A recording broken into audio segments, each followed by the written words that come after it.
আমাদের দাবি ছিল কোটা। এখন আমরা ডিসি অফিস আমরা চালাবো, এসপি অফিস আমরা চালাবো, সচিবালয়ে বসে ডিসি নিয়োগ আমরা দেবো, এসপি নিয়োগ আমরা দেবো, সচিব নিয়োগ আমরা দেবো।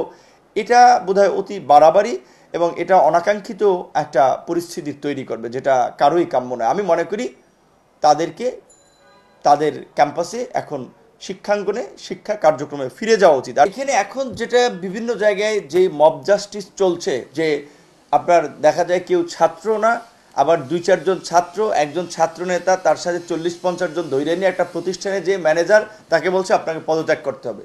কোনো ব্যাংকে গিয়ে বলছে যে আমরা ওই আহত ছাত্রদের সহযোগিতা করতেছি, বন্যার্থদের জন্য ফান্ড তুলতেছি, আমাদেরকে আপনার সিএসআরএস থেকে আমাদেরকে 1 কোটি টাকা দেন, আমাদেরকে 10 লাখ টাকা দেন, আমাদেরকে 5 লাখ টাকা দেন। মানে একটা হরিলুট বলতে পারেন, কিছুটা এটা চলছে। এখন কে করছে, কোথায় করছে, কে কার দায় নিচ্ছে, সেটা কেউ নিতে চাচ্ছে না কোথাও। এইটা কেন হচ্ছে?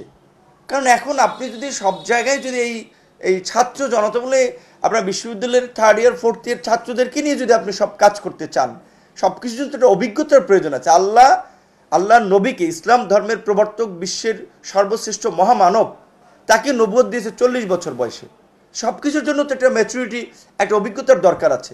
গ্রাজুয়েশন শেষ হয় নাই, 3rd ইয়ারের পরে কিংবা গ্রাজুয়েশন লেভেলে আছে, তাকে দিয়ে যদি আপনি রাষ্ট্র চালাতে চান, অনেক ক্ষেত্রে কিন্তু সেটা হিতে বিপরীত হবে। এবং এখন অনেক ক্ষেত্রে তাই হচ্ছে। রাজনৈতিক দলগুলো এই বিশেষ করে অনেক ক্ষেত্রে এই ছাত্র আন্দোলনের নেতৃবৃন্দ অনেকে মুখোমুখি দাঁড়াচ্ছে।